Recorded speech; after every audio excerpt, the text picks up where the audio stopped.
Welcome back to What Arty Noobs with General Disturbance. This is the 105 leFH18B2, the French Tier 5 premium SPG that you might know as a leFhy or a leaf blower. This one's located on the south spawn of Halluf under the command of Targy. Well, game started. Targy's not moving yet, but he is now.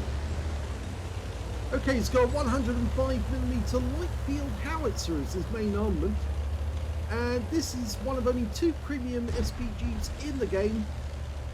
Wargaming really ought to bring more in, but they just don't seem to get around to it, and they're missing out on a huge amount of money as a result. It's got a very good fire rate, this Arty. Normal fire rate is 8.92 seconds per shot, and Targy's got 7.01. And he's aiming towards the, well, it looks like he's aiming towards the northwest corner of the map. Nobody turned up there yet. Got a couple of tanks over the far side of the map at the moment. A Leopard and a VK3001H, I think, or is it 3001P? Have a quick check on that. It is a 3001H, actually. Now, the 105mm shells will do 410 alpha, and they've got the capability of penetrating 53mm of armour with the HE, but with the heat rounds, they'll actually go through 104mm, and with the armour-piercing rounds, it's only 64mm. They do 350 alpha for the heat and for the armour-piercing.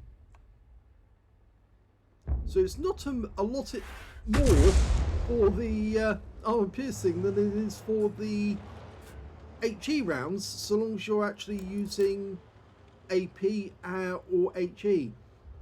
Of course, with the AP you have to get a direct hit to make it work. Rounds out. That's a direct hit. 109 hit points from that one. Fires another one in and gets another hit, and that was a penetrating shot on the Easy 8. Yeah, he managed to get that one to go through the armour. In fact, it was a high roll as well. Now he's got another hit this time on the KV1. Fires again at the KV1. He's tracked. He gets the engine deck this time, but he doesn't pen. You can see where the shot actually landed, right on top of the engine deck. That shell missed. There are 2 Arty on our team. Also got Targy, and the other one is a Lorraine 15550, which has got a 155mm gun.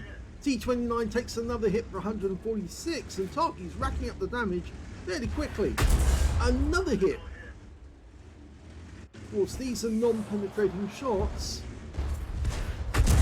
and that one didn't hit. I think that hit the side of the rock, but he's trying to get a shot from the KV1. No, he might do better if he actually used the premium rounds on these tanks, because they do have a lot of armour. Yeah, just missed the back of the T29. Yeah, that one hit the rock face. He wasn't looking at where the red line ended when it was looking at that tank, and it was actually ending in the rock. And so yes, that's something you must look at whilst you're actually playing it, just to see, does it intersect the rock face? And there, you see there, it's intersecting the rock face, so that's not going to hit the target. Fires another one, that might hit. It does.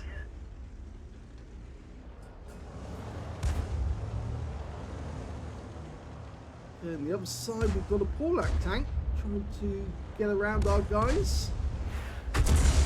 Well, that was close, but it didn't do any damage, and he could get the Porlac if he can work out where he's headed. That looks better. It was close, but not close enough. I think he tracked the guy. That one hit, 134. If you can keep the guy tracked, then obviously you'll get damage assist. He fires at the Tiger, just misses it, but actually hits the Porlac instead. And he's now marking the targets to let his teammates know which one he's actually looking at. No, that shell was aimed at in front of the Tiger, because he thought the Tiger would move forward, and it didn't. And that one definitely hit the Tiger. Went for the turret. Unfortunately, we lost all the tanks that were actually in that dip. And it's very difficult to fire into a dip over a ridgeline like that, because you probably will actually hit the ground, the ridgeline ahead of it. He's telling those guys to pull back because he wants the kill for himself. Fires in at the Tiger, gets a hit. 153. Can he get a kill shot? It will be the next shot if he gets it. No, he didn't get it. He was just shy. 16 hit points, and the Tiger's taken down by the Black Prince instead.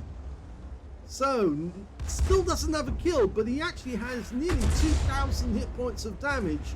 And remember, this is at tier 7, so he's bottom tier in a tier 7 game. So he's definitely going to earn extra XP for all the higher tier opponents he actually hits, and unfortunately that shell is wasted. And he is getting low on ammo. He does need to consider his ammo. He's still got a lot of armor-piercing rounds and heat rounds there, but he's running very short on the HE. Yeah, he's trying to tell his teammates to fall back so he can have a go at those enemy tanks and try and persuade them to come out to play, but I might be able to get a shot on this KV-1. Yes, he does, and it's a kill shot. So he's got his first kill. Unfortunately, the tank that we tried to warn actually went round the corner into the T-29, got wiped out by him. The Black Prince is no more. And round that corner, we can't hit him because he's actually in a little alcove in the rock face. Not a lot we can do.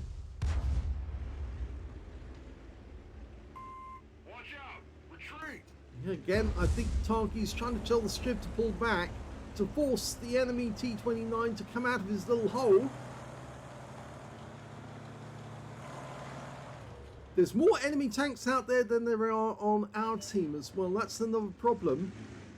You can see he's using that wreck for cover and he gets wiped out by our T-29. Now, we do have a couple of tanks nearby the cap area, and that's useful. The Lorraine 15550 is right at the south end of the map, and he's got a box tank defending him. But you can see here in the village that Targy's actually got a lot of buildings around him, which is kind of protecting his position. And, oh, look at this. We've got an IKV-65-2 that's come across the valley. And he's trying to come up this side. Those buildings are going to get in the way of Targy shooting at that vehicle. So if he's not careful, he'll be wasting ammunition trying to knock them down before he actually gets a shot on the enemy. He's decided to move a bit closer so he doesn't actually have to hit the building. IKV's still not come up though. If you're wondering why it gets closer, it's down to the battle assistant we used. Yes, he did knock down another building by firing a round into it by mistake. I did mention that that would happen. And now we can see we've got a Basotto's come across the valley, and there's a building directly in front of us, and of course, yeah, he's got a red line, so he's not going to be able to hit that one. He'll waste ammo if he tries. So he's decided to move a bit closer. Still using the bushes though, and he's auto-aimed onto the enemy, dialing in and firing blind. Well, not firing blind, but firing by auto-aiming. That's better. He's aiming from above now, fires around it, and a kill shot on the IKV. And now the score's gone the opposite way, so there's more in our team than the enemy team. In fact, the GW Panther's just been located on the other side of the battlefield. We don't know when their VK3001H is though. Here's their GW. He fires a long range shot without dialing in, and it doesn't hit the target. Now he's down to 4 rounds of HE, but he is fully dialed in now. And oh, well, the GW is gone, but his shell landed a little way behind it. The enemy VK has just been spotted. He's very low on hit points. And he's gone. He's just been taken out by the T-29. And now that means there's only one enemy tank left. It's the Bishop. He's relatively short range. I would not be surprised if he's either in the corner at A0 or he might be over on the east side of the map, somewhere around about D0 or E0, somewhere around about there. Because he hasn't got a very big range. Oh, he's actually up near the north. Okay, so targy's going to get a chance to hit this bishop if he comes around the corner. The rock face is actually blocking the shot at the moment. If he does come around the corner, that's going to be a rather nice kill. He is full health. Our T29's getting close. He'll be able to spot him. And if he is on that corner, we'll probably see him very shortly after. Well, the bishop has now been hit, and I think the T29 is going to take the kill, and he does.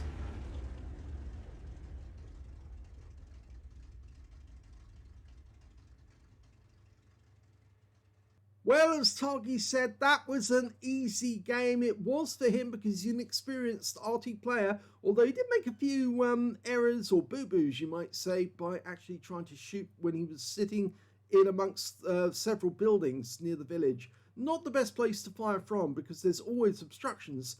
And of course, he shouldn't try to aim at rock faces. If you see that red line, it shows you've got an obstruction in the way.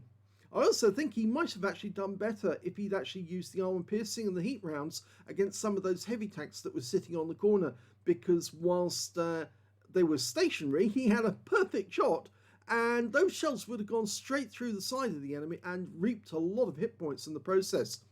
Anyway, he did manage to get a first-class tanker out of that game, as well as a bruiser medal for getting at least 5 critical hits. In fact, he managed to get 8. And he got a high caliber for dealing the most damage in the game overall. His win rate was 6,078, which is super income standard, and quite a bit more. Let's have a look at team score. Well, the high damage was 2,554 hit points. The next highest after that was the enemy GW Panther, who wasn't that far behind, 2,359. So yes, if the GW had survived just a bit longer, he might have actually ended up with the high caliber, even though he ended up dying by the end. He also got a Confederate out of that game. The third highest damage went to the Black Prince with 2,051. I think he got too wrapped up in the fact that he thought he was invincible, and unfortunately the T29 proved to him that he wasn't and took him out of the game. And after that, the third highest, or fourth highest damage I should say, in the game after him was the T29 on his team, who took that T29, the other T29, out of the game. He got a steel wall in that one. When it came to kills, it was the T29 who got the steel wall. He got 5 kills in the game. 3 kills went to the VK3001H on the enemy team, and he picked up a Leather Slayer's medal. And there was a whole bunch of players with 2 kills apiece, including targy, and that included the Black Prince, the Lorraine 15550, the Type 62, the T29, and Tiger 1 on the enemy team. And when it came to base XP, he's actually in top place. He just beat out the T29. Targy managed to get 962, the T29 948, and the third place man was the Black Prince with 944. Targy fired 33 rounds in that game, almost ran out of HE in the game as well. 16 direct hits on the enemy and 3 penetrations and 18 splash. Let's have a quick look and see who he actually penetrated in the game. Well, he penetrated the IKV-65-2 twice in that game, 650 hit points of damage, and I believe he did penetrate one of the others. It wasn't the KV-1. I'm looking down the list, I'm trying to see who he might... Oh, of course, he penetrated the EZ-8. He just got one of those shots, actually hit the engine deck of the EZ-8 right at the very end and went through the side of it. Let's have a look at the rest of the details. 2,554 hit points of damage, of which 2,169 were at more than 300 meters. Damaged 6 of the enemy, killed 2 of them, so not going to get a Confederate. 51,957 credits for the game, and after ammunition resupply, took away 47,733 credits profit. He didn't use any premium, therefore he didn't get any big costs, but he did pick up 30 bonds for an achievement, 1,443 XP, 2,886 for mission completion and 577 for being a premium vehicle. Took away 4,906 experience points altogether. So a reasonably good game. I think we can learn a few things from it, and I did mention those. Hopefully Targy will send us in another replay with an ace tanker maybe this time, after he's corrected those little faults and errors. Hope you enjoyed the replay. If you did, please give it a like. Do subscribe to our channel. Leave a little comment down below because it feeds the algorithm. And thank you for watching.